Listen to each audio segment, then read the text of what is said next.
Hello everyone, welcome back to Kitchen Kaburlu. This is Prasanthi. ఇవాల్టి వీడియోలో కొరమీను చేపల పులుసు ఎలా చేయాలో చూపిస్తానండి. నేను ఎప్పుడు ఇదే ప్రాసెస్లో చేస్తాను. చాలా టేస్టీగా ఉంటుంది. ఫిష్ స్మెల్ కూడా రాకుండా టేస్టీగా ముక్క కూడా విరిగిపోకుండా ఎలా చేసుకోవాలో నేను ఈ వీడియోలో చూపిస్తాను. Let's start the process. మొదటగా చేప ముక్కల్ని బాగా క్లీన్ చేసుకున్న తర్వాత కొంచెం సాల్ట్ కూడా వేసి 1 నిమిషం పాటు ఇలా మెల్లగా కలుపుకోవాలి. అప్పుడు ఆ ఫిష్ స్మెల్ అనేది పోతుందన్నమాట.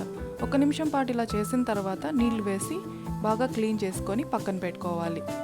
ఇవి 1 కేజీ పీసెస్ ఉంటాయి. తర్వాత ఒక బాల్ సైజ్ పాత చింతపండు తీసుకొని కడిగి నానబెట్టుకొని రసం తీసుకోవాలి. ఇప్పుడు ఒక ప్యాన్లో 2 టేబుల్ స్పూన్స్ గసగసాలు వేసుకొని లో ఫ్లేమ్ పైన కొంచెం కలర్ చేంజ్ అయ్యే వరకు వేయించుకోవాలి. ఇలా లైట్గా కలర్ చేంజ్ అయిన తర్వాత అందులోనే 1 టేబుల్ స్పూన్ జీలకర్ర కూడా వేసుకొని 1 నిమిషం పాటు వేయించుకోవాలి. జీలకర్ర వేగుతున్నప్పుడు మంచి స్మెల్ వస్తుంది. అప్పుడు ఇవి రెండింటిని ఒక మిక్సర్ జార్లో వేసేసుకొని చల్లారనివ్వాలి. ఇప్పుడు అదే ప్యాన్లో ఒక అరకప్పు వెల్లుల్లి రెమ్మలు, ఒక 2 పెద్ద ఉల్లిపాయ ముక్కల్ని వేసుకోవాలి. సన్నని మంట పైనే ఇవి రెండింటిని లైట్గా కలర్ చేంజ్ అయ్యే వరకు వేయించుకోవాలి. మరీ ఎక్కువగా ఉడికిపోయే వరకు ఉంచకూడదు. ఇలా లైట్గా కలర్ చేంజ్ అయ్యి వేడైతే చాలు. ఇప్పుడు వీటిని పక్కన పెట్టుకోవాలి. మొదటగా మనం వేయించి పెట్టుకున్న గసగసాలు జీలకర్రలో ఒక 1/2 టీ స్పూన్ మెంతిపొడి వేసుకోవాలి.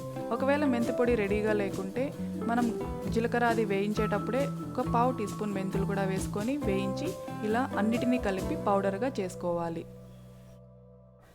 ఇప్పుడు అందులో 1/2 టీ స్పూన్ పసుపు, 2.5 టేబుల్ స్పూన్స్ కారం, 2 టేబుల్ స్పూన్స్ ధనియాల పొడి వేసుకోవాలి. అందులోనే మనం ఇప్పుడు వేయించుకున్న వెల్లుల్లి, ఆనియన్ కూడా వేసుకోవాలి.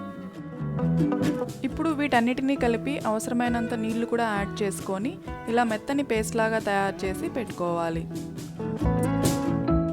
తర్వాత స్టవ్ పైన ఒక వెడల్పాటి గిన్నె పెట్టుకొని 3 టేబుల్ స్పూన్స్ ఆయిల్ వేసుకోవాలి. ఇంకా వెడల్పాటి గిన్నెని యూజ్ చేయడం వల్ల పీసెస్ అనేవి నలిగిపోకుండా ఉంటాయి. ఇప్పుడు ఆయిల్ కొంచెం వేడైన తర్వాత కరివేపాకు అలాగే మనం తయారు చేసి పెట్టుకున్న మసాలాను కూడా యాడ్ చేసుకోవాలి. ఇప్పుడు ఈ మసాలా అంతటిని ఆయిల్లో బాగా మిక్స్ అయ్యేలాగా కలపాలి. ఒకసారి ఇలా బాగా మిక్స్ చేసిన తర్వాత 2 టీ స్పూన్స్ సాల్ట్ వేసుకోవాలి. మళ్ళీ ఒకసారి మసాలా అంతటిని బాగా కలిపి మీడియం ఫ్లేమ్ పైనే మసాలా కొంచెం కలర్ చేంజ్ అయ్యి ఆయిల్ రిలీజ్ అయ్యే వరకు వేయించుకోవాలి. ఇప్పుడు మనం ముందుగా తీసి పెట్టుకున్న చింతపండు రసం కూడా యాడ్ చేసుకొని బాగా మిక్స్ చేయాలి. ఇలా 1 నిమిషం పాటు బాగా కలిపిన తర్వాత 3 కప్పులు నీళ్లు యాడ్ చేసుకోవాలి. ఈ మసాలా అనేది మొదట పలుచగా ఉండి తర్వాత ఉడికి దగ్గర పడితేనే చాలా టేస్టీగా ఉంటుంది. కాబట్టి ఇలా కన్సిస్టెన్సీ వచ్చే వరకు వాటర్ యాడ్ చేసుకొని మూత పెట్టి హై ఫ్లేమ్ పైన ఉడకనివ్వాలి. 5 నిమిషాల తర్వాత ఇలా బాగా ఉడుకుతున్నప్పుడు ఒకసారి టేస్ట్ చెక్ చేసుకొని పులుపు కానీ కారం, ఉప్పు ఏదైనా తక్కువ అనిపిస్తే అడ్జస్ట్ చేసుకోవచ్చు. నాకు ఇక్కడ సాల్ట్ కొంచెం తక్కువ అనిపించింది కాబట్టి 1 టీ స్పూన్ ఉప్పు యాడ్ చేస్తాను. తర్వాత మూత తీసేసి పులుసు ఇలా చిక్కబడే వరకు 15 నుంచి 20 నిమిషాల వరకు హై ఫ్లేమ్ పైన ఉడకనివ్వాలి. పులుసు ఇలా చిక్కబడిన తర్వాత ఇప్పుడు ఫిష్ పీసెస్ని ఒక్కొక్కటిగా యాడ్ చేసుకోవాలి. ఇలాంటి స్పూన్తో వేసుకున్నామంటే ఎక్స్ట్రా వాటర్ ఏదైనా ఉన్నా కూడా పులుసులో పడకుండా ఉంటుంది. ఇలా పీసెస్ అన్నిటిని యాడ్ చేసుకున్న తర్వాత గట్టిగా కదపకుండా కేవలం ముక్కలన్నీ పులుసులో మునిగేటట్టు ఇలా అడ్జస్ట్ చేయాలి.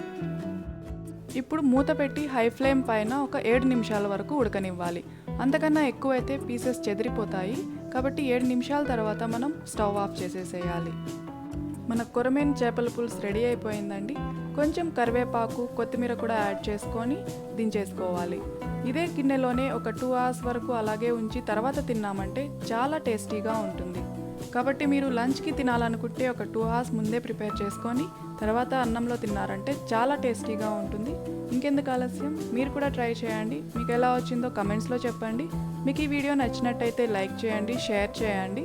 ఛానల్కి ఇంకా సబ్స్క్రైబ్ చేసుకోకుంటే తప్పకుండా సబ్స్క్రైబ్ చేసుకోండి. Thanks for watching.